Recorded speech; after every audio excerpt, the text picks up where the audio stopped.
ஆண்டவராகிய இயேசு கிறிஸ்துவின் கிருபையும் சமாதானமும் உங்கள் அனைவரோடும் கூட என்றென்றைக்கும் இருக்கிறதா.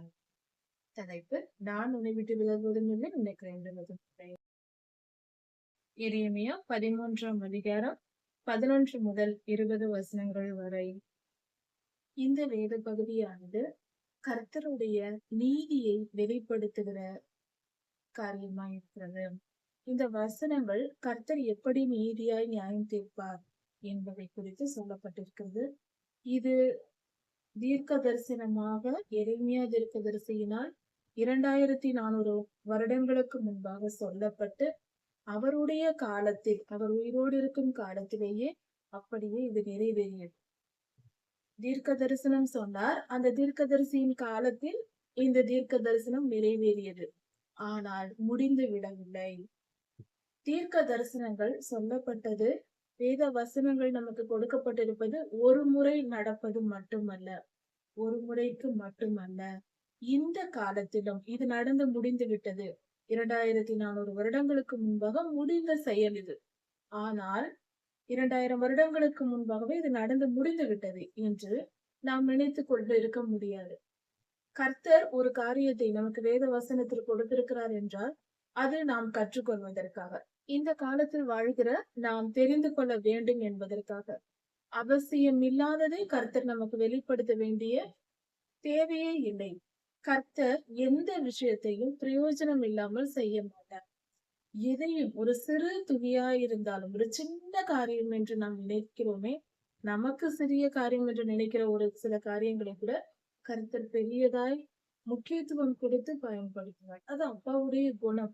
அதனால் நாம் புரிந்து கொள்வோம், கர்த்தர் ஒரு காரியத்தை நமக்கு வசனத்தில் சொல்லி இருக்கிறார் என்றால் அதை விலக்கி விடவோ, அது தேவையில்லை என்று நினைப்பதோ தவறு. இன்றைய காலத்தில் மிகவும் அக்கிரமம், அநியாயம், மிகப்பெரிய அக்கிரமம் என்று சொல்ல வேண்டும் என்றால், கர்த்தருடைய பிள்ளைகளின் மத்தியில் கர்த்தருடைய உடன்படிக்கையே அற்பமாக எண்ணி ஆராதனையில் கூட அதை சொல்வதில்லை, அற்பமாக விலக்கி விடுகிறார்கள். 10 கட்டளைகளை கூட அவர்கள் ஏற்றுக்கொள்வதில்லை, அதை விலக்கி வைக்கிறார்கள். இது மிக மிக மிக பெரிய தவறு. ஒவ்வொரு ஆராதனையிலையும் கர்த்தருடைய உடன்படிக்கை சொல்லப்படுவது மிக சிறந்தது. இதை நாம் கவனிக்க வேண்டும். ஒவ்வொரு வசனமும், ஒவ்வொரு வசனத்தின் ஒவ்வொரு எழுத்தும், எழுத்தின் உறுப்புகளும், அந்த எழுத்தின் ஒவ்வொரு பகுதியும் கூட, ஒரு எழுத்தின் ஒரு பகுதியும் கூட நிறைவேறும். அது நமக்கும், நம்முடைய இந்த காலத்திலும் அது செயல்படும். அதை புரிந்து கொள்வோம். இதெல்லாம் அந்த காலத்தில் வந்தது, நடந்தது, அதையே நாம் கற்க வேண்டும் என்று ஒரு போராக ஃபீல் பண்ணுகிற ஒரு சில சமுதாயத்தினர் இருக்கிறார்கள். நாமே அப்படித்தான் இருக்கிறோம். ஆனால் அது மிகவும் தவறு. அப்படி அல்ல. கர்த்தருடைய வசனங்கள் நம்முடைய அன்றாட வாழ்க்கையில் இந்த வசனங்கள் நமக்கு செயல்பட்டு கொண்டிருக்கிறது. அதை உணராதிருக்கிறோம். அநேக நேரம் நாம் புலம்புவதுண்டு. ஒரு காரியத்தை கவனித்து பார்த்தால் தெரியும். இந்த தேசத்தில் அது நடக்கிறது, சண்டை நடக்கிறது, இயற்கை பேரழிவு, அங்கு புயல் வருகிறது, சில இடங்களில் காட்டுத்தீ பரவுகிறது. இப்படிப்பட்ட செய்தியை எல்லாம் கேட்கும் போது இயற்கையில் அநேக மாற்றங்கள் உண்டாகி வெப்பநிலை அதிகரிப்பதினால் கடல் நீர் மட்டம் உயர்கிறது என்று சொல்லுகிறார்கள் விஞ்ஞானிகள். இதையெல்லாம் கேட்கும் போது நமக்கு ஒரு எண்ணம் தோன்றுகிறது, என்ன இப்படி நடக்கிறது, அது என்ன நடக்கிறது, ஒன்றும் புரியவில்லையே என்று சொல்லலாம். ஒன்றும் புரியாமல் புலம்பிக் கொண்டிருக்க விரும்புகிறோமே தவிர, வேதத்தை எடுத்து கர்த்தர் என்ன சொல்லுகிறார் என்று நாம் கேட்பதற்கு மனம் தயாரா இல்லை. காரணம் என்னவென்றால், வேத வசனம் என்பது கர்த்தருடைய வார்த்தை என்பதை விசுவாசிக்க வேண்டும். அது நமக்கு தேவைக்கு கொடுக்கப்பட்டிருக்கிறது என்று விசுவாசிக்க வேண்டும். கர்த்தர் நம்மிடத்தில் எதையும் மறைத்து வைக்க விரும்பவில்லை. நம் வாழ்க்கையில் நாம் எல்லாவற்றையும் புரிந்து தெளிவாய் தெரிந்து கொண்டு, மறைபொருள்கள் இல்லாமல் நம்மை குறித்தும், கர்த்தரை குறித்தும், மனித வாழ்க்கையை குறித்தும், நாம் இருக்கிற பூமியை குறித்தும் தெளிவாய் புரிந்து கொண்டு வாழ் என்றுதான் கர்த்தர் வேதாகமத்தை எழுதி கொடுத்திருக்கிறார். கையில் வெண்ணெயை வைத்துக் கொண்டு நெய்யுக்கு அலைவது போல என்று சொல்வார்கள். அது கர்த்தருடைய பிள்ளைகள் மத்தியில் ஒவ்வொரு நாளும் ஒவ்வொருவரும் செய்கிற செயலாயிருக்கிறது. வேத வசனம் நமக்கு எல்லாவற்றையும் பதில் இருக்கிறது, அதை நமக்கு கொடுத்திருக்கிறது. ஆனால் அதை நாம் திறந்து பார்ப்பதில்லை. எங்கேயோ ஏதோ நடக்கிறது, என் வாழ்க்கையில் ஒரு துன்பம் வந்தால் புலம்புகிறோம். ஏன் வந்தது என்று யோசிப்பதில்லை. வேதாகமத்தை எடுத்து தேடுவதில்லை. கர்த்தர் என்ன சொல்லி இருக்கிறார்? எனக்கு ஏன் இந்த பிரச்சனை வருகிறது? எனக்கு ஏன் இந்த நல்ல காரியம் நடக்கிறது? அல்லது எனக்கு இயற்கையில் இப்படி ஏன் நடக்கிறது? அந்த தேசத்தில் ஏன் இப்படி நடக்கிறது? நம் தேசத்தில் ஏன் இப்படி நடக்கிறது? எல்லா காரியத்தையும் நாம் ஆராய்ந்து அறிந்து கொள்ள முடியும். கர்த்தர் எல்லாவற்றையும் நமக்கு சொல்லிக் கொடுத்திருக்கிறார். அதை புரிந்து கொண்டு வேத வசனங்கள் நம் மனதின் இருளை நீக்கி வெளிச்சத்தை கொடுக்கிறது. தேவன் ஒளியாய் இருக்கிறார். தேவன் வார்த்தையாய் இருக்கிறார். வார்த்தையும் வெளிச்சமும் ஒன்றேதான் இருக்கிறார். வார்த்தையும் வெளிச்சமுமாய் நமக்குள் வந்து வாசம் செய்கிறார். வார்த்தையை ஏற்றுக்கொள்ளும் போது அந்த வெளிச்சம் நமக்குள் வருகிறது. இதை புரிந்து கொண்டு நாம் செயல்படுவோம். வசனத்தை தியானிப்போம். எரேமியா தீர்க்கதரிசியை நோக்கி கர்த்தர் சொல்லுகிறார், சகல ஜாடிகளும் திராட்சை ரசத்தினால் நிரப்பப்படும் என்று நீ போய் சொல் என்று கர்த்தர் சொல்லுகிறார். யூதா ஜனங்களுக்கும் எருசலேமின் குடிகளுக்கும் போய் சொல் என்று சொல்லுகிறார். அப்படி நீ சொன்னால் அவர்கள் பதில் என்ன சொல்வார்கள் என்றால், சகல ஜாடிகளும் திராட்சை ரசத்தினால் நிரப்பப்படுவது எங்களுக்கு தெரியாதா என்று சொல்லுவார்கள். நீ போய் சொல் என்று கர்த்தர் சொல்லுகிறார்.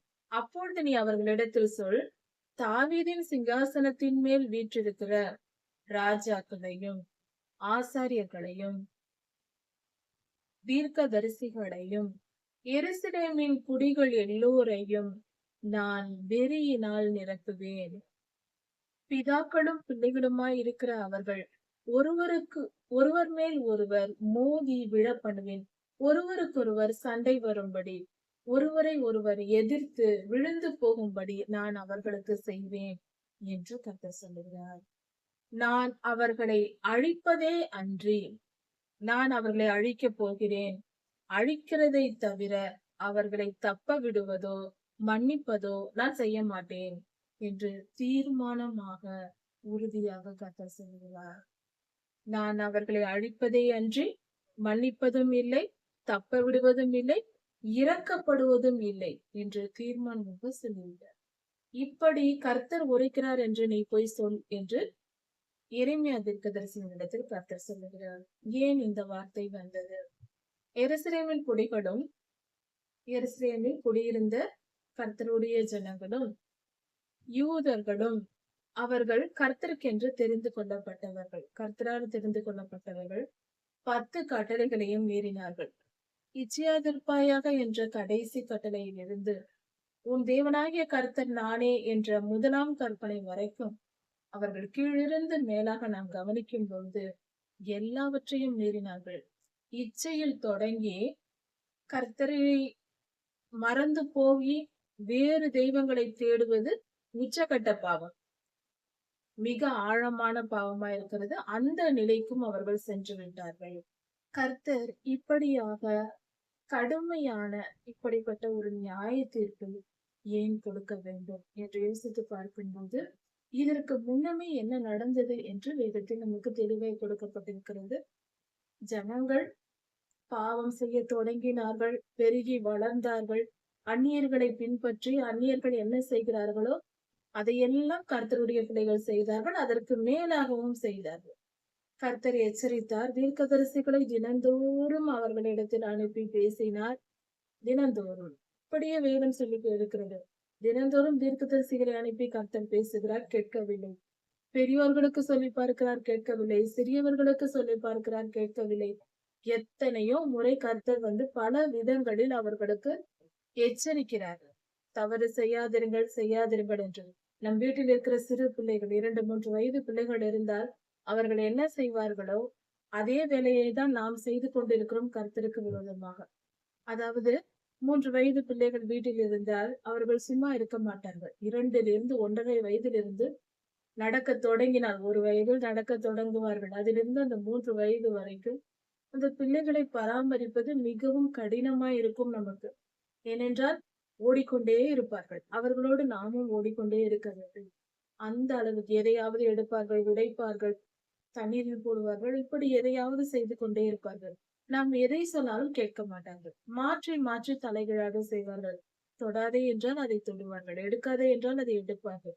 இதே வேலையை தான் நாம் கர்த்தருக்கு முன்பாக செய்து கொண்டிருக்கிறோம். இப்படி சிறு பிள்ளைகள் அடம் பண்ணுவது போல நாமும் அப்படி செய்கிறோம் என்பதை உணர்வது இல்லை. கர்த்தர் பல முறை எச்சரிக்கிறார். நாம் சிறு பிள்ளைகளை கண்டிப்பதை போலவே கர்த்தர் நம்மை எச்சரிக்கிறார். பல வாய்ப்புகளை கொடுக்கிறார் திருந்துவதற்கு. ஆனால் எதற்கும் அடங்காத பட்சத்தில் கர்த்தர் தம் கரத்தை ஓங்குகிறார். நாமே நம் பிள்ளைகளிடத்தில் அப்படித்தானே செய்கிறோம். நாம் செய்யும் போது கர்த்தர் செய்யக்கூடாதா? கர்த்தர் இப்படிதான் அவர்களை நியாயத்திருக்கிறார். இதுதான் இஸ்ரவேலருக்கு நடந்தது. இஸ்ரவேல் சரித்திரம் இஸ்ரவேலர்கள் நடந்து கொண்ட விதம் 2 வயது பிள்ளைகளைப் போல அடங்காமல் அலைந்தார்கள். கர்த்தருடைய வார்த்தையை மீறினார்கள். எதை செய்யக்கூடாது என்று கர்த்தர் சொன்னாரோ அதையெல்லாம் செய்தார்கள்.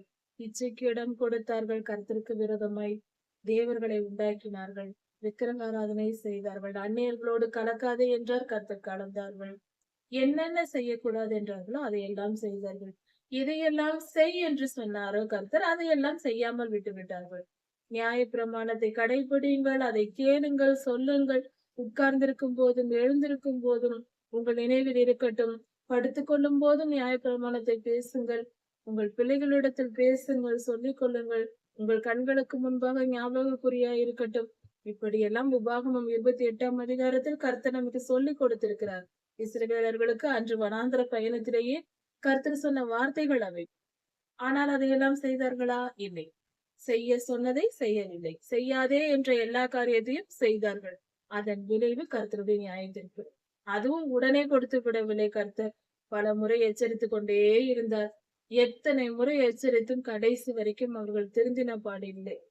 அதனால் நான் அவர்களுக்கு இறங்க மாட்டேன், அவர்களை அழிப்பேன் என்று செய்தார். கர்த்தர் நீதி உள்ளவர். அவரை எப்பொழுதும் குற்றம் சாட்டவோ குறை சொல்லவோ கூடாது. மனதால் நினைத்தால் நம்மிடத்தில் பிரச்சனை இருக்கிறது, நமக்குள் கொள்ளாதவன் இருக்கிறான் என்று கூறும். தயவு செய்து அதற்கு மட்டும் துணியாதீர்கள். கர்த்தர் மிகவும் அன்புள்ளவர். நாமெல்லாம் இவ்வளவு தாங்க மாட்டோம். எந்த மனிதனாலும் நாம் செய்கிற அக்கிரமத்தை, மனிதர்கள் செய்கிற அக்கிரமத்தை கர்த்தருடைய நிலையிலிருந்து பார்த்தால், அந்த கோணத்தில் இருந்து பார்த்தால், அந்த பெர்ஸ்பெக்டிவ் என்று சொல்வார்கள், அந்த கோணத்தில் அவருடைய ஸ்தானத்தில் இருந்து பார்த்தால் நாம் செய்கிற அக்கிரமங்கள் மகா பெரியது, மனித இனம் செய்தது. கர்த்தர் இவ்வளவு பொறுமையா இருக்கிறார். அதே நேரத்தில் நாம இருந்திருந்தால் எப்பொழுதே மனித இனத்தையும் ஒட்டுமொத்தமாக தொலைத்திருப்போம். அவ்வளவு சேட்டைகள் பண்ணி கொண்டிருக்கிறோம், சிறு பிள்ளையை போல அடங்காமல். தயவு செய்து மனம் திரும்புவோம். அவ்வளவும் சொல்லி இதையும் உடனே செய்யவில்லை கர்த்தர். அவர்களுக்கு இறங்க மாட்டேன், மேட்டிமையாய் இராதிருங்கள், இப்படியெல்லாம் செய்ய போகிறேன், மனத்திமிரோடு கர்ப்பமாய் இராதிருங்கள், பெருமையோடு இருக்காதிருங்கள், திருந்துங்கள், இப்பொழுதாவது திருந்துங்கள் என்று எரேமியா தீர்க்கதரிசியின் மூலமாக இன்னொரு வாய்ப்பையும் கொடுக்கிறார். இதுவும் தீர்க்க தரிசனமாக செய்வதற்கு முன்பே உரைத்த வார்த்தைகள், கர்த்தர் சொன்ன வார்த்தைகள் எப்படி இருக்கிறது? இதுவும் அவருடைய எச்சரிக்கை தான். இப்படி எல்லாவற்றையும் கேட்ட பின்பும் அவர்கள் திருந்தவில்லை. இதுதான் இருதய கடினம் என்பது. இருதய கடினம், இருதயத்தை பாறையாக்கி கொள்வது, எதை போட்டாலும் திருப்பி அடிப்பது போல, ஏற்றுக்கொள்ளும் மனப்பக்குவம் இல்லாமல் இருப்பது. கர்த்தர் சொல்லுகிறார், என்ன நடக்கும்? நீங்கள் கேட்காவிட்டால் என்ன நடக்கும்? கர்த்தர் அந்தகாரத்தை வரப்பண்ணுவதற்கு முன்பும், இருண்ட மலைகளில் உங்கள் கால்கள் இடறுவதற்கு முன்பும், பூமியின் மேல் கர்த்தர் அந்தகாரத்தை வரப்பண்ண போகிறார். அதற்கு முன்பாக மலைகளில் ஏறி இருளில் நீங்கள் தவித்து காலிடறி கீழே விழும் நிலை வரும். மலைகளுக்கு ஓடி போகும் நேரம் வரும். அது நடப்பதற்கு முன்பும் நீங்கள் வெளிச்சத்துக்கு காத்திருக்கும் பொழுது, வெளிச்சம் வரும் என்று காத்திருப்பீர்கள், ஆனால் வெளிச்சம் வராது. அதை கர்த்தர் அந்தகாரமும் காரிருளுமாக மாற பண்ணுவார். உங்கள் தேவனாகிய கர்த்தருக்கு மகிமையை செலுத்துங்கள் என்று கர்த்தர் சொல்கிறார். சற்று இந்த காரியத்தை குறித்து பல ரகசியங்கள் இந்த அதிகாரத்தில் ஒளிந்திருக்கிறது. அதை குறித்து சற்று கவனிப்போம். இந்த வார்த்தை சொல்லியது அந்தகாரம் வரப்பண்வதற்கு முன்பு, இருண்ட மலைகளில், இருண்ட காலத்தில் மலைகளின் மேல் ஏறி கால் இடறி விழுவதற்கு முன்னும், வெளிச்சத்துக்கு காத்திருக்கும் போது இருள் உங்களை மூடிக்கொள்ளுவதற்கு முன்பும். அப்படி என்றால் இந்த 3 விதமான தீமைகள் என்ன? எப்பொழுது அந்தகாரம் வரப்போகிறது? அந்தகாரம் என்றால் மகா இருட்டு. முழு அதாவது ஒட்டுமொத்த பூமிக்கும் வரப்போகும் இருட்டு. இருள் என்றால் மிக துன்ப காலத்தை குறிக்கிறது. மகா உபத்திரவ காலம். இங்கு நமக்கு விடை கிடைத்து விட்டது என்று நினைக்கிறேன்.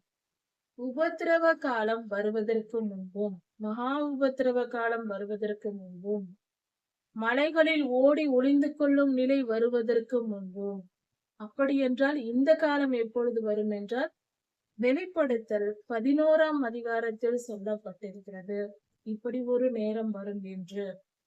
வெளிப்படுத்தல் 11ஆம் அதிகாரத்தில் நிலநடுக்கம் உண்டாகும் என்றும் 7000 பேர் ஒரே நேரத்தில் எருசலேமில் மரிப்பார்கள் என்றும், அதற்கு இந்த நிலநடுக்கம் வருவதற்கு முன்பாக என்ன நடக்கும் என்றால், 3.5 வருடம் 2 சாட்சிகள் எழும்பி 2 சாட்சிகள் எழும்பி 2 அவர்கள் தீர்க்கதரிசிகள் இருவர் எழும்பி எருசலேமில் தீர்க்க தரிசனம் உரைப்பார்கள். உலகம் முழுவதும் அவர்கள் இருவரை போன்ற தீர்க்க தரிசன 2 விதமான கூட்டம்.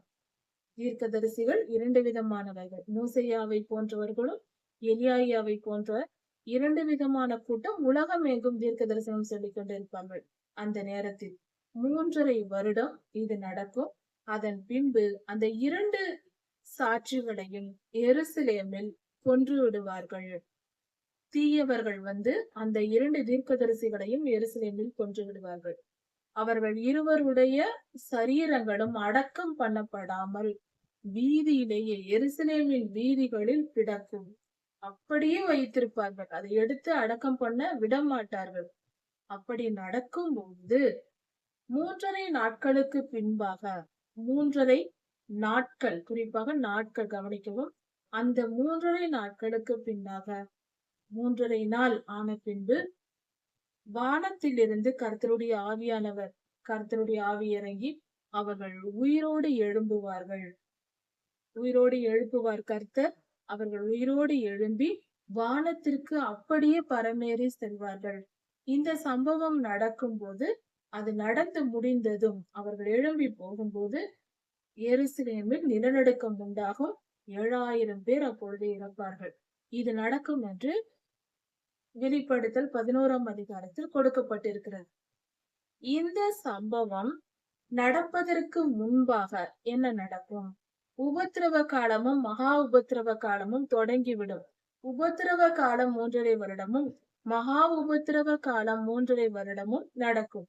இந்த நிலையில்தான் இந்த காரியங்கள் இது நடந்து முடிந்ததும், உபத்திரவ காலம் முடிந்ததும் 2 சாட்சிகள் எழும்பி அவர்கள் வந்து பரமேறி செல்வார்கள். அதன் பின்பு அவர்கள் போன பின்புதான் மகா உபத்திரவ காலம் வரும்.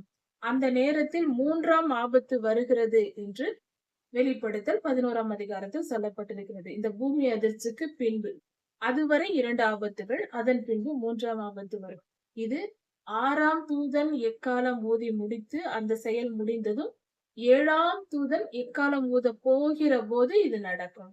இந்த இடைவெளி நேரத்தில்தான், அதாவது 2 சாட்சிகளும் மேலே உயிரோடு எழும்பி பரலோகம் செல்லும் பொழுதுதான் எடுத்துக்கொள்ளப்படுதல் நடக்கும்.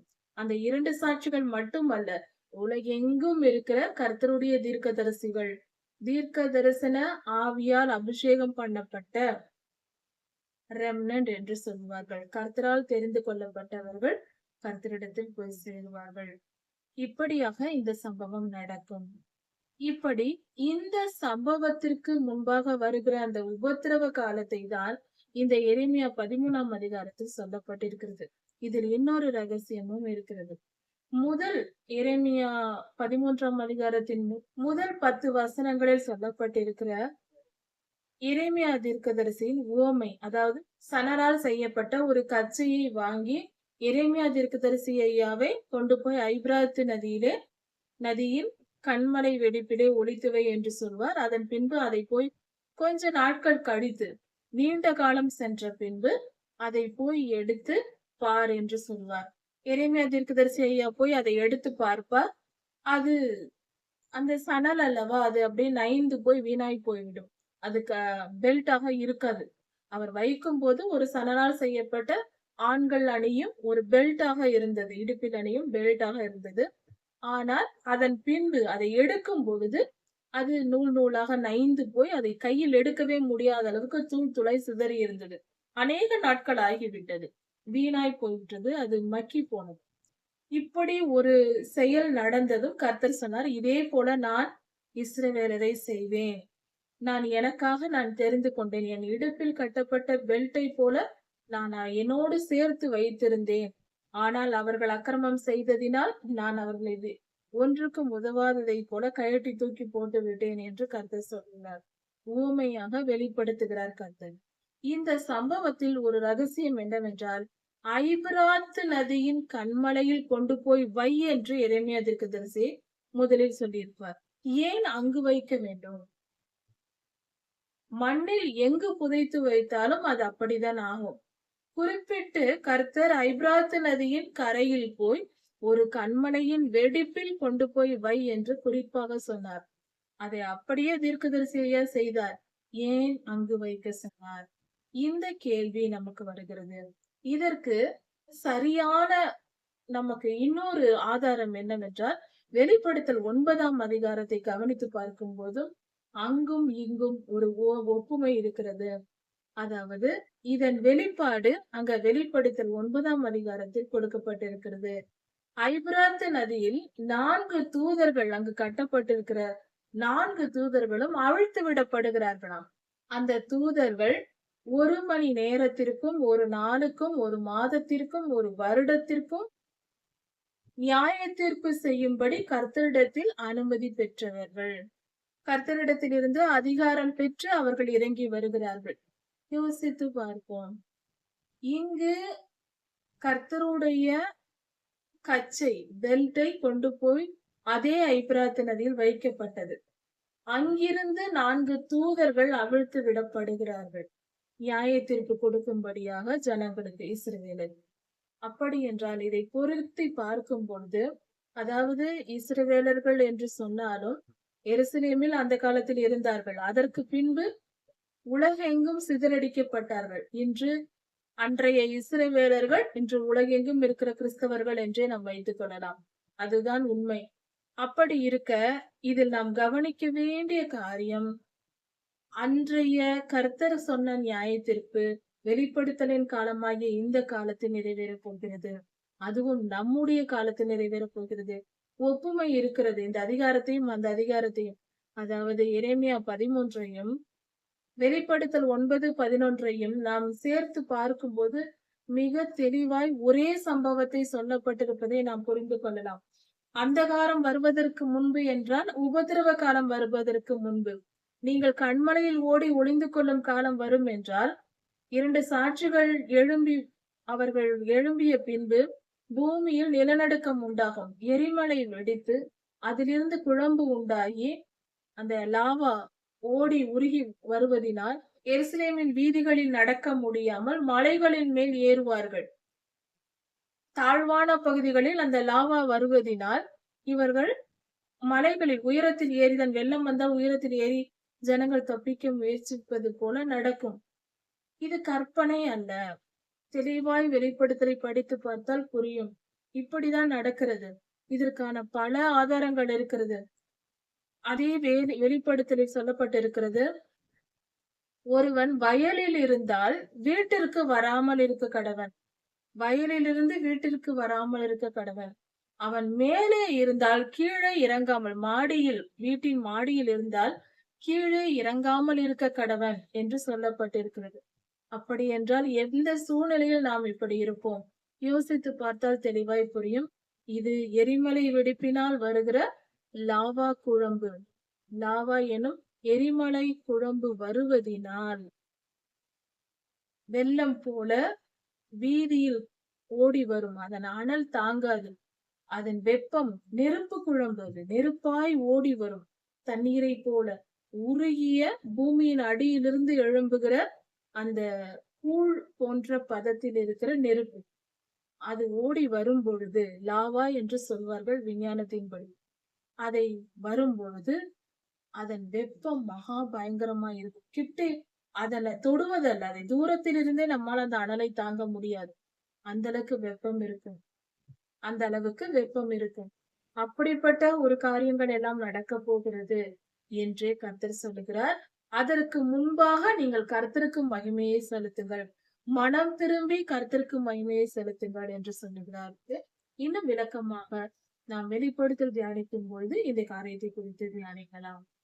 மனம் திரும்புவோம், கர்த்தருக்கு முன்பாக நம்மை நாம் பரிசுத்தப்படுத்திக் கொள்வோம், நம் இருதயத்தை சுத்திகரித்து கர்த்தருக்கு பிரியமானவர்களாய் மாறும். எரேமியா 13ஆம் அதிகாரம் 21ஆம் வசனம் முதல் 27ஆம் வசனம் வரை. இந்த வேத பகுதியானது கர்த்தருடைய நீதியை வெளிப்படுத்துகிற காரியமா இருக்கிறது. இந்த வசனங்கள் கர்த்தர் எப்படி நீதியாய் நியாயம் தீர்ப்பார் என்பதை குறித்து சொல்லப்பட்டிருக்கிறது. இது தீர்க்க தரிசனமாக எரேமியா தீர்க்க தரிசியினால் 2400 வருடங்களுக்கு முன்பாக சொல்லப்பட்டு அவருடைய காலத்தில், அவர் உயிரோடு இருக்கும் காலத்திலேயே அப்படியே இது நிறைவேறியது. தீர்க்க தரிசனம் சொன்னார், அந்த தீர்க்க தரிசியின் காலத்தில் இந்த தீர்க்க தரிசனம் நிறைவேறியது. ஆனால் முடிந்து விடவில்லை. தீர்க்க தரிசனங்கள் சொல்லப்பட்டது, வேத வசனங்கள் நமக்கு கொடுக்கப்பட்டிருப்பது ஒரு முறை நடப்பது மட்டுமல்ல, ஒரு முறைக்கு மட்டுமல்ல, இந்த காலத்திலும் இது நடந்து முடிந்து விட்டது. 2400 வருடங்களுக்கு முன்பாக முடிந்த செயல் இது. ஆனால் 2000 வருடங்களுக்கு முன்பாகவே இது நடந்து முடிந்து விட்டது என்று நாம் நினைத்து கொண்டு இருக்க முடியாது. கர்த்தர் ஒரு காரியத்தை நமக்கு வேத வசனத்தில் கொடுத்திருக்கிறார் என்றால் அது நாம் கற்றுக்கொள்வதற்காக, இந்த காலத்தில் வாழ்கிற நாம் தெரிந்து கொள்ள வேண்டும் என்பதற்காக. அவசியம் இல்லாததை கர்த்தர் நமக்கு வெளிப்படுத்த வேண்டிய தேவையே இல்லை. கர்த்தர் எந்த விஷயத்தையும் பிரயோஜனம் இல்லாமல் செய்ய மாட்டார். எதையும் ஒரு சிறு துளியாயிருந்தாலும், ஒரு சின்ன காரியம் என்று நாம் நினைக்கிறோமே, நமக்கு சிறிய காரியம் என்று நினைக்கிற ஒரு சில காரியங்களை கூட கர்த்தர் பெரியதாய் முக்கியத்துவம் கொடுத்து பயன்படுத்துவார். அது அப்பாவுடைய குணம். அதனால் நாம் புரிந்து கொள்வோம், கர்த்தர் ஒரு காரியத்தை நமக்கு வசனத்தில் சொல்லி இருக்கிறார் என்றால் அதை விலக்கி விடவோ அது தேவையில்லை என்று நினைப்பதோ தவறு. இன்றைய காலத்தில் மிகவும் அக்கிரமம், அநியாயம், மிகப்பெரிய அக்கிரமம் என்று சொல்ல வேண்டும் என்றால் கர்த்தருடைய பிள்ளைகளின் மத்தியில் கர்த்தருடைய உடன்படிக்கையே அற்பமாக எண்ணி ஆராதனையில் கூட அதை சொல்வதில்லை, அற்பமாக விலக்கி விடுகிறார்கள். 10 கட்டளைகளை கூட அவர்கள் ஏற்றுக்கொள்வதில்லை, அதை விலக்கி வைக்கிறார்கள். இது மிக மிக மிக பெரிய தவறு. ஒவ்வொரு ஆராதனையிலும் கர்த்தருடைய உடன்படிக்கை சொல்லப்படுவது மிக சிறந்தது. இதை நாம் கவனிக்க வேண்டும். ஒவ்வொரு வசனமும், ஒவ்வொரு வசனத்தின் ஒவ்வொரு எழுத்தும், எழுத்தின் உறுப்புகளும், அந்த எழுத்தின் ஒவ்வொரு பகுதியும் கூட, ஒரு எழுத்தின் ஒரு பகுதியும் கூட நிறைவேறும். அது நமக்கும் நம்முடைய இந்த காலத்திலும் அது செயல்படும். அதை புரிந்து கொள்வோம். இதெல்லாம் அந்த காலத்தில் வந்தது, நடந்தது, அதையே நாம் கற்க வேண்டும் என்று ஒரு போராக ஃபீல் பண்ணுகிற ஒரு சில சமுதாயத்தினர் இருக்கிறார்கள். நாமே அப்படித்தான் இருக்கிறோம். ஆனால் அது மிகவும் தவறு. அப்படி அல்ல. கர்த்தருடைய வசனங்கள் நம்முடைய அன்றாட வாழ்க்கையில் இந்த வசனங்கள் நமக்கு செயல்பட்டு கொண்டிருக்கிறது. அதை உணராதிருக்கிறோம். அநேக நேரம் நாம் புலம்புவதுண்டு. ஒரு காரியத்தை கவனித்து பார்த்தால் தெரியும். இந்த தேசத்தில் அது நடக்கிறது, சண்டை நடக்கிறது, இயற்கை பேரழிவு, அங்கு புயல் வருகிறது, சில இடங்களில் காட்டுத்தீ பரவுகிறது. இப்படிப்பட்ட செய்தியை எல்லாம் கேட்கும் போது இயற்கையில் அநேக மாற்றங்கள் உண்டாகி வெப்பநிலை அதிகரிப்பதினால் கடல் நீர் மட்டம் உயர்கிறது என்று சொல்லுகிறார்கள் விஞ்ஞானிகள். இதையெல்லாம் கேட்கும் போது நமக்கு ஒரு எண்ணம் தோன்றுகிறது, என்ன இப்படி நடக்கிறது, அது என்ன நடக்கிறது, ஒன்றும் புரியவில்லையே என்று சொல்லலாம். ஒன்றும் புரியாமல் புலம்பிக் கொண்டிருக்க விரும்புகிறோமே தவிர வேதத்தை எடுத்து கர்த்தர் என்ன சொல்லுகிறார் என்று நாம் கேட்பதற்கு மனம் தயாரா இல்லை. காரணம் என்னவென்றால் வேத வசனம் என்பது கர்த்தருடைய வார்த்தை என்பதை விசுவாசிக்க வேண்டும். அது நமக்கு தேவைக்கு கொடுக்கப்பட்டிருக்கிறது என்று விசுவாசிக்க வேண்டும். கர்த்தர் நம்மிடத்தில் எதையும் மறைத்து வைக்க விரும்பவில்லை. நம் வாழ்க்கையில் நாம் எல்லாவற்றையும் புரிந்து தெளிவாய் தெரிந்து கொண்டு மறைபொருள்கள் இல்லாமல் நம்மை குறித்தும், கர்த்தரை குறித்தும், மனித வாழ்க்கையை குறித்தும், நாம் இருக்கிற பூமியை குறித்தும் தெளிவாய் புரிந்து கொண்டு வாழ் என்றுதான் கர்த்தர் வேதாகமத்தை எழுதி கொடுத்திருக்கிறார். கையில் வெண்ணெயை வைத்துக் கொண்டு நெய்யுக்கு அலைவது போல என்று சொல்வார்கள். அது கர்த்தருடைய பிள்ளைகள் மத்தியில் ஒவ்வொரு நாளும் ஒவ்வொருவரும் செய்கிற செயலாயிருக்கிறது. வேத வசனம் நமக்கு எல்லாவற்றையும் பதில் இருக்கிறது. அதை நமக்கு கொடுத்திருக்கிறது. ஆனால் அதை நாம் திறந்து பார்ப்பதில்லை.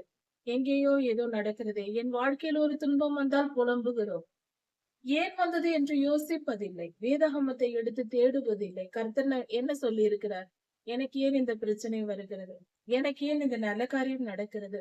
அல்லது எனக்கு இயற்கையில் இப்படி ஏன் நடக்கிறது? அந்த தேசத்தில் ஏன் இப்படி நடக்கிறது? நம் தேசத்தில் ஏன் இப்படி நடக்கிறது? எல்லா காரியத்தையும் நாம் ஆராய்ந்து அறிந்து கொள்ள முடியும். கர்த்தர் எல்லாவற்றையும் நமக்கு சொல்லிக் கொடுத்திருக்கிறார். அதை புரிந்து கொண்டு வேத வசனங்கள் நம் மனதின் இருளை நீக்கி வெளிச்சத்தை கொடுக்கிறது. தேவன் ஒளியாய் இருக்கிறார். தேவன் வார்த்தையாய் இருக்கிறார். வார்த்தையும் வெளிச்சமும் ஒன்றேதான் இருக்கிறார். வார்த்தையும் வெளிச்சமுமாய் நமக்குள் வந்து வாசம் செய்கிறார். வார்த்தையை ஏற்றுக்கொள்ளும் போது அந்த வெளிச்சம் நமக்குள் வருகிறது. இதை புரிந்து கொண்டு நாம் செயல்படுவோம். வசனத்தை தியானி. எருசலேமின் வீதிகளில் நடக்க முடியாமல் மலைகளின் மேல் ஏறுவார்கள். தாழ்வான பகுதிகளில் அந்த லாவா வருவதினால் இவர்கள் மலைகளில் உயரத்தில் ஏறிதான் வெள்ளம் வந்தால் உயரத்தில் ஏறி ஜனங்கள் தப்பிக்க முயற்சிப்பது போல நடக்கும். இது கற்பனை அல்ல. தெளிவாய் வெளிப்படுத்தலை படித்து பார்த்தால் புரியும். இப்படிதான் நடக்கிறது. இதற்கான பல ஆதாரங்கள் இருக்கிறது. அதே வெளிப்படுத்தலில் சொல்லப்பட்டிருக்கிறது, ஒருவன் வயலில் இருந்தால் வீட்டிற்கு வராமல் இருக்க கடவன். வயலிலிருந்து வீட்டிற்கு வராமல் இருக்க கடவன். அவன் மேலே இருந்தால் கீழே இறங்காமல், வீட்டின் மாடியில் இருந்தால் கீழே இறங்காமல் இருக்க கடவன் என்று சொல்லப்பட்டிருக்கிறது. அப்படி என்றால் எந்த சூழ்நிலையில் நாம் இப்படி இருப்போம்? யோசித்து பார்த்தால் தெளிவாய் புரியும். இது எரிமலை வெடிப்பினால் வருகிற லாவா குழம்பு. லாவா எனும் எரிமலை குழம்பு வருவதினால் வெள்ளம் போல வீதியில் ஓடி வரும். அதன் அனல் தாங்காது. அதன் வெப்பம் நெருப்பு குழம்பு. அது நெருப்பாய் ஓடி வரும். தண்ணீரை போல உருகிய பூமியின் அடியிலிருந்து எழும்புகிற அந்த கூழ் போன்ற பதத்தில் இருக்கிற நெருப்பு. அது ஓடி வரும் பொழுது லாவா என்று சொல்வார்கள் விஞ்ஞானத்தின்படி. அதை வரும் பொழுது அதன் வெப்பம் மகா பயங்கரமா இருக்கும். கிட்டே அதனை தொடுவதல்ல, அதை தூரத்தில் இருந்தே நம்மால் அந்த அனலை தாங்க முடியாது. அந்த அளவுக்கு வெப்பம் இருக்கும்.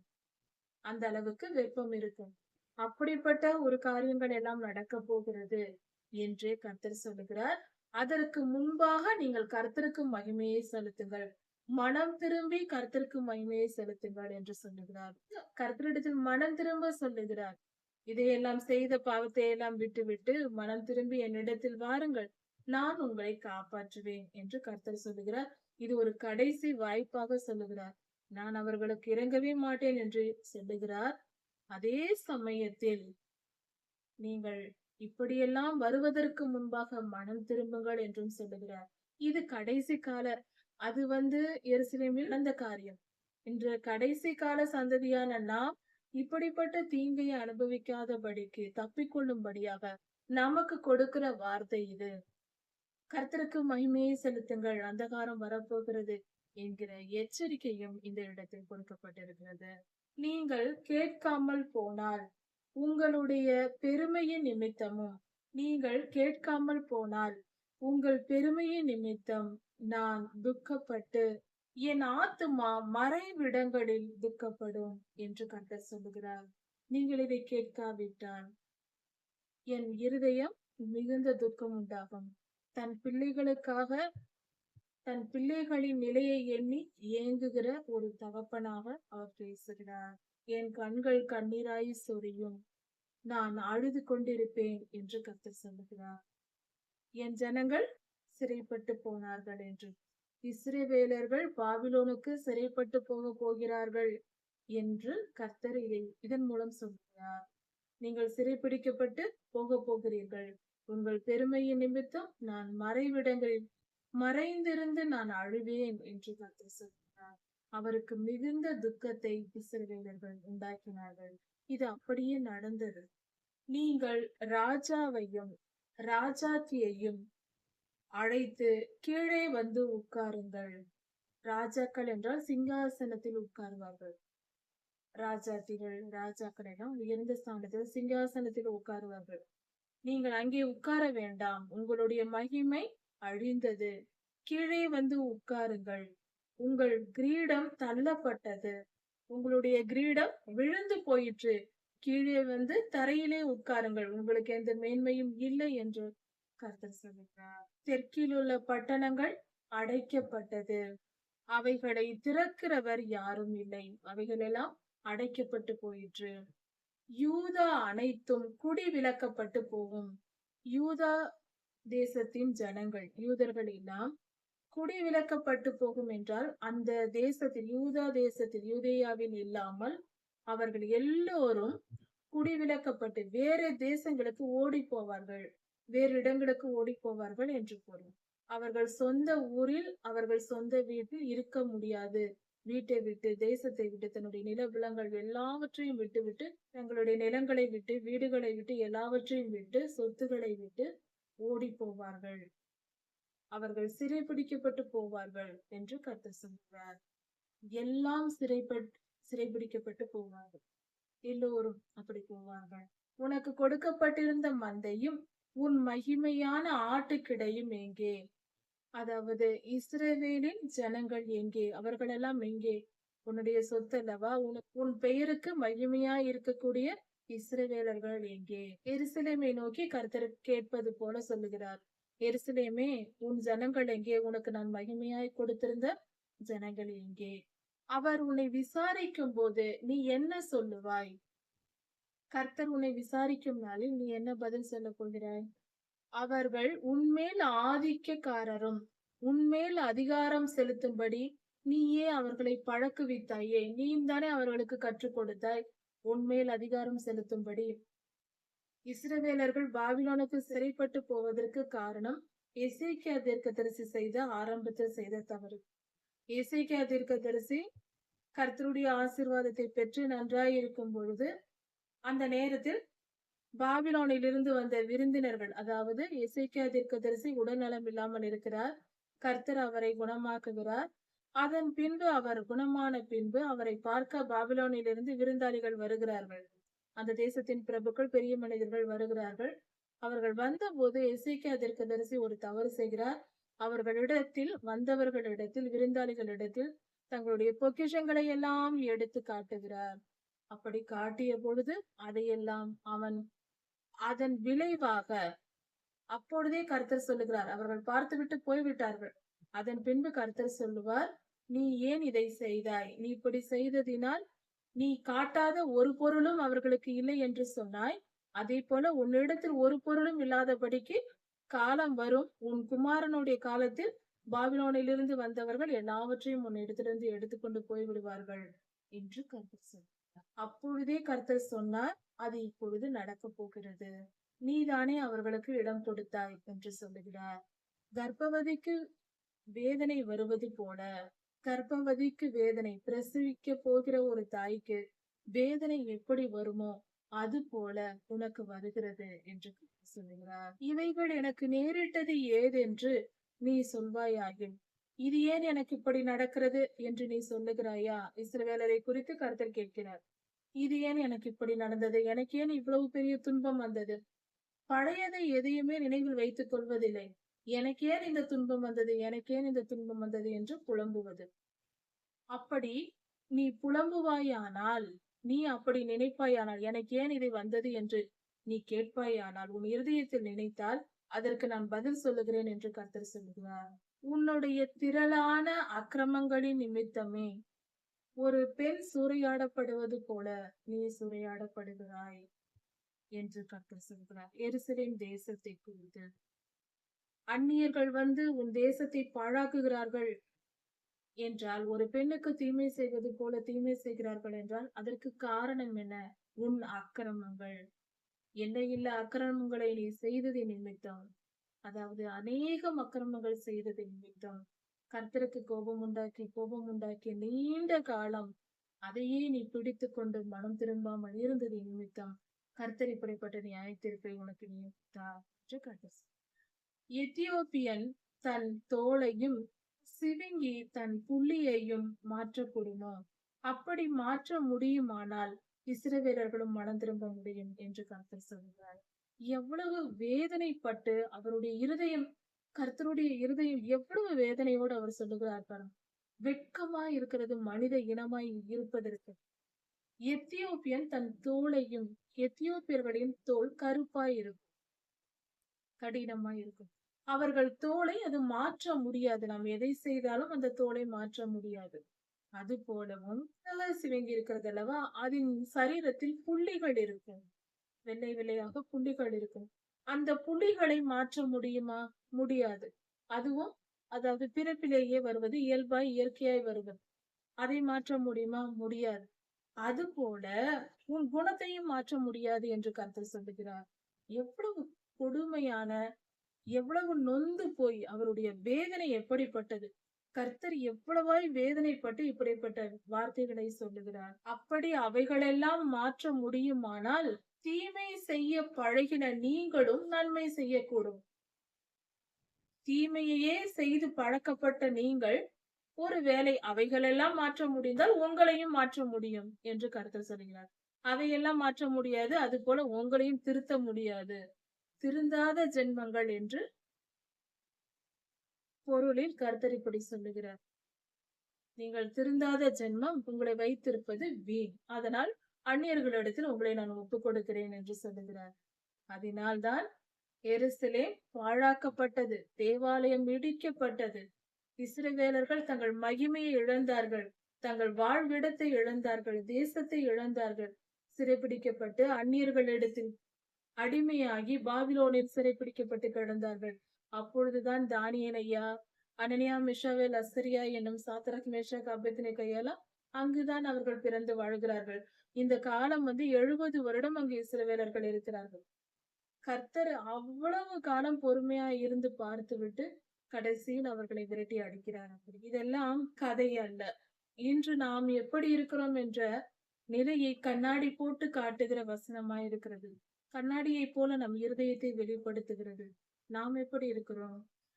வார வாரம் ஆலயத்திற்கு செல்லுகிறோம், வேதத்தை தியானியுங்கள், குடும்ப ஜெபம் செய்யுங்கள், கர்த்தரை தேடுங்கள் என்று சொல்ல கேட்கிறோம். தீர்க்க தரிசன செய்திகளை டிவி மூலமாக, செல்போன் மூலமாக கேட்கிறோம். எல்லாம் கேட்டு ஆமேன் அல்லேலூயா என்று சொல்லிவிட்டு நம் வேலையை பார்த்து கொண்டு போய்கொண்டே இருக்கிறோம். ஒட்டக சிவிங்கியை நினைத்துக் கொள்வோம், அதன் புள்ளியையும் மறந்து விட வேண்டாம். அந்த புள்ளியை எப்படி மாற்ற முடியாதோ அதை போல தீமை செய்ய பழகின உங்களையும் மாற்ற முடியாது என்று கர்த்தர் சொல்லுகிறார். எவ்வளவு அவமானத்திற்குரிய வார்த்தை இது. நாம் அவமானப்பட வேண்டாமா? நாம் துக்கப்பட வேண்டாமா? நாம் மனம் திரும்ப வேண்டாமா? ஐயோ, கர்த்தரிடத்தில் இப்படிப்பட்ட பெயரை வாங்கி விட்டோமே. இந்த உலகத்தின் சிருஷ்டிப்புகளை எல்லாவற்றிலும் நம்மை உயர்த்தி படைத்தார். எல்லாவற்றிற்கும் ராஜாவாக நம்மை படைத்தார். அப்படிப்பட்ட நாம் எப்படி இருக்கிறோம்? நம் எண்ணம் எதில் இருக்கிறது? மனம் திரும்ப வேண்டும் என்ற எண்ணம் இருக்கிறதா? திருந்தாத ஜென்மங்களாய் இருந்து கர்த்தரிடத்தில் அடி வாங்கியே அழிந்து கொண்டிருக்கிறோமா? யோசித்து பார். மனம் திரும்புவோம், இருதய கடினத்தை விட்டு விடுவோம். கர்த்தரிடத்து தினமும் கேட்போம், சுவாமி, நான் என்ன திருந்த வேண்டும்? நான் என்ன தவறு செய்கிறேன்? எனக்கு வெளிப்படுத்தும். எனக்கு சொல்லுவார் இல்லை. வேத வசனங்களை எடுத்து பார்த்தால் கர்த்தர் பேசுவார் நம்மோடு. நம் குற்றங்களை வேத வசனத்தை படிக்க தொடங்கும் போது நம் மனநிலை எப்படி இருக்கும் தெரியுமா? முதல் நான் வேத வசனத்தை படிக்க தொடங்குகிறேன் என்று ஆதியாகமம் முதலில் தொடங்குகிறோம் என்று வைத்துக் கொள்வோம். தொடர்ந்து வெளிப்படுத்தல் வரைக்கும் படிக்க போகிறோம். முதல் முறை இப்பொழுதுதான் தொடங்குகிறோம் என்றால் நான் தான் பெரியவள், என்னால் நன்றாக படித்து புரிந்து கொள்ள முடியும் என்று தைரியமாக தொடங்குவோம். ஒரு 10 முறை வேதாகமத்தை முழுமையாய் ஆதியாகமம் முதல் வெளிப்படுத்தல் வரை ஒரு முறை படித்து முடித்தால் நாம் எவ்வளவு சிறியவர்கள் என்று தெரிய வரும். அடுத்த முறை படித்தால் இன்னும் கொஞ்சம் நாம் எவ்வளவு சிறியவர்கள் என்று தெரிய வரும். அதன் பின்பு படித்தால் நாம் படிக்க படிக்க படிக்க எத்தனை முறை படிக்கிறோமோ அத்தனை முறை நாம் ஒன்றும் அறியாதவர்கள் என்ற மனநிலைக்கு வருவோம். ஆரம்பிக்கும் போது எல்லாம் தெரிந்தவர்களாய் நமக்கு தோன்றும். ஆனால் வேதத்தை படித்து ஒவ்வொரு முறை முடிக்கும் பொழுதும் அடுத்த முறை நாம் தொடங்க வரும் பொழுது நமக்கு ஒன்றுமே தெரியவில்லை. நாம் யார் என்பதை புரிந்து கொள்வோம். உண்மை வெளிச்சத்திற்கு வரும். வேத வசனங்கள் நம்மை நம் இருதயத்தை வெளிப்படுத்தும், காட்டும் கண்ணாடியா இருக்கிறது. கவனித்து படிப்போம். நம்மை அறிந்து கொள்வோம். கர்த்தரின் இருதயத்தை அறிந்து கொள்வோம்.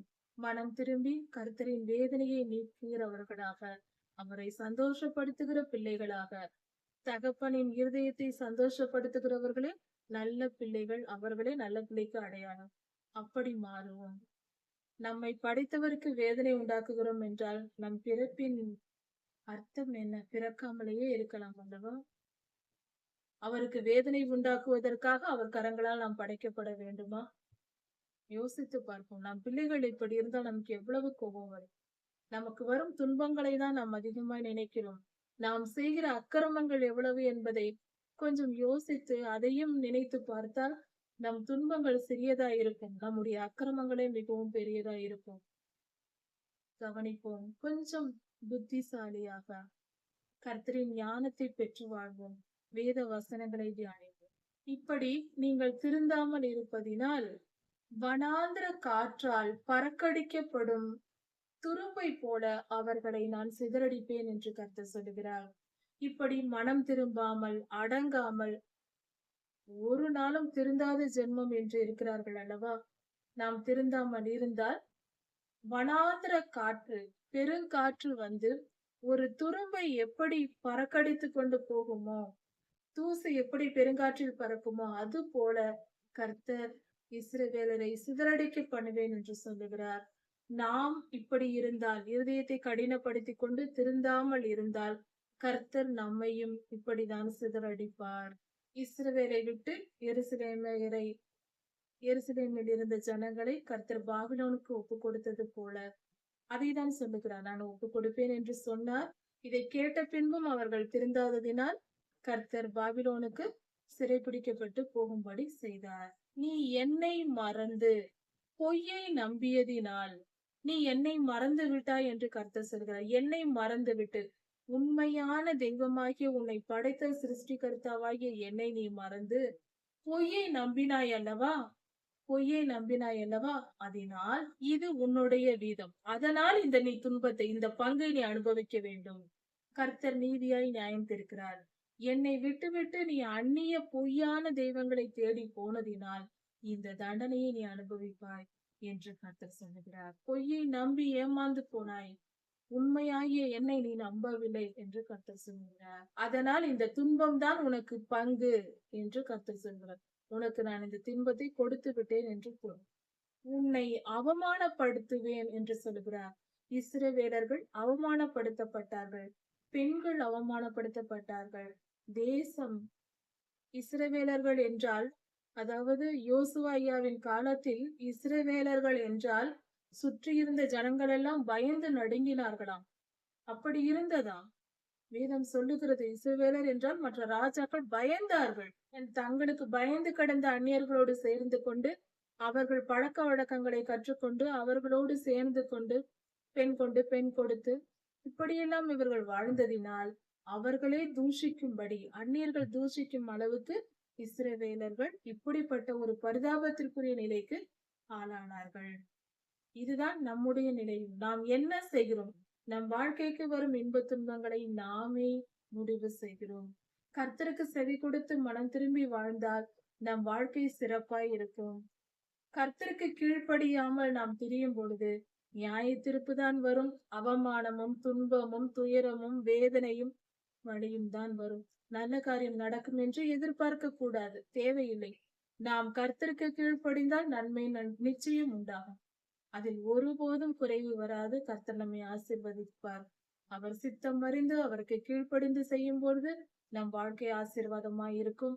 அவருடைய அன்பு நம்மை தேற்றும். அவருடைய திருக்கரங்கள் நம்மை பாதுகாக்கும். அப்படி இல்லாமல் நாம் கர்த்தருக்கு அடங்காமல் திரிந்தால் கர்த்தர் நம்மை தூக்கி எறிந்து போடுவார். உன் ஒழுக்கமற்ற வாழ்க்கையையும் இஸ்ரவேல் தேசத்தை குறித்து சொல்லுகிறார் கர்த்தர். அதாவது இன்றைய நாளில் நாமும் கூட ஒழுக்கமற்ற வாழ்க்கை வாழக்கூடாது. கற்பு நெறி தவறாத வாழ்க்கை வாழ வேண்டும். ஒருவனுக்கு ஒருத்தி என்ற ஒழுக்கம் தவறாத வாழ்க்கை, பரிசுத்த வாழ்க்கை வாழ வேண்டும். இருதயத்தில் பரிசுத்தம் தேவை. இருதயத்தில் பரிசுத்தம் உள்ளவர்கள் தேவனை தரிசிப்பார்கள் என்று வேதம் சொல்லுகிறது. அதனால் மனம் பரிசுத்தமாய் இருக்க வேண்டும். பாவத்தை செய்யும் எண்ணமே இருக்கக்கூடாது. பாவத்தின் மேல் விருப்பம் இருக்கக்கூடாது. விபச்சார பாவத்திற்கு விலகி ஓட வேண்டும். அது அக்கினியைப் போல மனிதனின் பரிசுத்தத்தை பட்சித்து போடும். பாவத்தை விட்டு விலகி பாவம் செய்யாமல் அதை வெறுத்து கற்பு தவறாத பரிசுத்த வாழ்க்கை வாழ வேண்டும். உன் கணைக்குதல்களையும், அதாவது இந்த தவறான வாழ்க்கை, கற்பு தவறுகிற வாழ்க்கை வாழ்கிறவர்கள் குதிரையைப் போல கனைப்பார்கள். அதைதான் வேதம் இங்கு சொல்லுகிறது. உன் கணைக்குதல்களையும், அதாவது பாவம் செய்வதற்கு அந்த ஆவியினுடைய செயல்பாடு அது. அந்நிய பெண்களை, அந்நியரின் மனைவியை பார்த்து, அந்நிய வீட்டின் வாசலை பார்த்து குதிரையைப் போல கனைக்கிறவர்கள் உன்னிடத்தில் இருக்கிறார்கள் என்று இஸ்ரவேலை குறித்து கர்த்தர் சொல்கிறார். விபச்சார ஆவியின் ஒரு அடையாளம் இது. இப்படி கனைக்க வைக்கும். அப்படி அது அவர்களை பொறுத்த வரைக்கும் இப்படிப்பட்ட பாவம் செய்கிறவர்கள் அதை ஒரு திறமையாக எண்ணுகிறார்கள். அது வேசித்தன ஆவியின் சில முறைகள். ஒவ்வொரு ஆவியும் செயல்படும் விதம் என்று இருக்கிறது. ஒரு ஆவி என்றால் அதற்கென்று சில குணங்கள் உண்டு. இந்த வேசித்தன ஆவி இப்படிப்பட்ட காரியங்களை செய்யும். அது அதனுடைய குணம். இப்படிப்பட்ட ஆவிக்கு இடம் கொடுக்காமல் பரிசுத்த வாழ்க்கை வாழ வேண்டும். அப்படி செய்யாத பட்சத்தில் கர்த்தர் இப்படிதான் மனிதர்களை தண்டிப்பார் என்ற பாடத்தை கற்றுக்கொள்கிறோம். இந்த தீர்க்க தரிசனங்கள் உரைக்கப்பட்டது இதன்படியே கர்த்தர் இஸ்ரவேலுக்கு செய்தார். அவர்கள் பாவத்தை விட்டு விலகாததினார். இன்று வாழும் கர்த்தருடைய பிள்ளைகளாகிய நாமும் இப்படிப்பட்ட பாவத்தை நம் வாழ்க்கைக்கு இடம் கொடுத்தால் நம்முடைய நிலையும் அதுதான். நம்முடைய சொந்த வீட்டில், சொந்த ஊரில் இருக்க முடியாது. கர்த்தர் நம்மை துரத்தி போடுவார். அதற்கும் மேல் பாவம் செய்தால் நம்மை அழித்தும் போடுவார். அவர் பெரியவர். அவர் கரங்களில் நாம் இருக்கிறோம். அவர் கரத்தின் கிரியையாய் இருக்கிறோம். கர்த்தருக்கு பயந்து நடக்க வேண்டியவர்களாய் இருக்கிறோம். இப்படி நீ பாவம் செய்தாய், அந்த பாவத்தை எல்லாம் நான் பார்த்தேன் என்று கர்த்தர் சொல்கிறார். எல்லாம் எனக்கு தெரியும். எனக்கு மறைவானது ஒன்றும் இல்லை. நீ செய்த அக்கிரமத்தை எல்லாம் நான் கண்டேன் என்று கர்த்தர் சொல்கிறார். அதாவது எருசலேமில் நடந்த இச்சையான காரியங்களையும், அந்நிய தேவர்களை உருவாக்கி வணங்கிய காரியங்களையும், இது ரெண்டிற்கும் நெருங்கிய தொடர்பு உண்டு. அதைதான் கர்த்தர் சொல்கிறார். அப்படிப்பட்ட பொல்லாத ஆவிக்கு என்னுடைய ஜனமாகிய நீங்கள் இடம் கொடுக்காதிருங்கள். கர்த்தர் இன்னும் சொல்லுகிறார், எருசலேமே உனக்கு ஐயோ, உனக்கு வரப்போகிற நிலை ஐயோ, உனக்கு ஆபத்து வரப்போகிறது. நீ சுத்திகரிக்கப்பட மாட்டாயா என்று கர்த்தர் சொல்கிறார். நீ சுத்தமாக மாட்டாயா, இப்படியே கிடக்கிறாயே என்று சொல்லு. இது இன்னும் எத்தனை காலத்துக்கு பின்பு நடக்கும்? அதாவது 1946 வருடத்தில் மீண்டும் இஸ்ரேல் தேசம் உருவாகி விட்டது. ஆனாலும் இந்த காரியங்கள் எல்லாம் இன்னும் நடக்க வேண்டியவைகளா இருக்கிறது. இப்பொழுதும் அந்த விக்கிரக ஆராதனையும் பாவ செயல்களும் இஸ்ரவேல் தேசத்தில் இருக்கிறது. இது முற்றிலும் சுத்திகரிக்கப்படும் நிலை என்பது இந்த உபத்திரவ காலத்திற்கு முன்பாக இனி நம்முடைய நாட்களில் நாம் உயிர் வாழும் இந்த காலத்தில் நடக்க போகிற செயலா இருக்கிறது. இதைதான் வேதம் நமக்கு சொல்லுகிறது. இதன் வெளிப்பாடு அதுதான் 13 வெளிப்படுத்தல் 9, 11 அதிகாரங்களை நாம் சேர்த்து வைத்து பார்க்கும் பொழுது இன்னும் அநேக வசனங்கள் உண்டு. பார்க்கும்போது ஒரு கோணம் புரிகிறது. இன்னும் விளக்கமாக நாம் வெளிப்படுத்தல் தியானிக்கும் பொழுது இந்த காரியத்தை குறித்து தியானிக்கலாம். மனம் திரும்புவோம். கர்த்தருக்கு முன்பாக நம்மை நாம் பரிசுத்தப்படுத்திக் கொள்வோம். நம் இருதயத்தை சுத்திகரித்து கர்த்தருக்கு பிரியமானவர்களாய் மாறுவோம். கர்த்தர் உங்களை ஆசீர்வதிப்பாராக. இதன் தொடர்ச்சியை அடுத்த செய்தியில் பார்க்கலாம். மாறலாம்.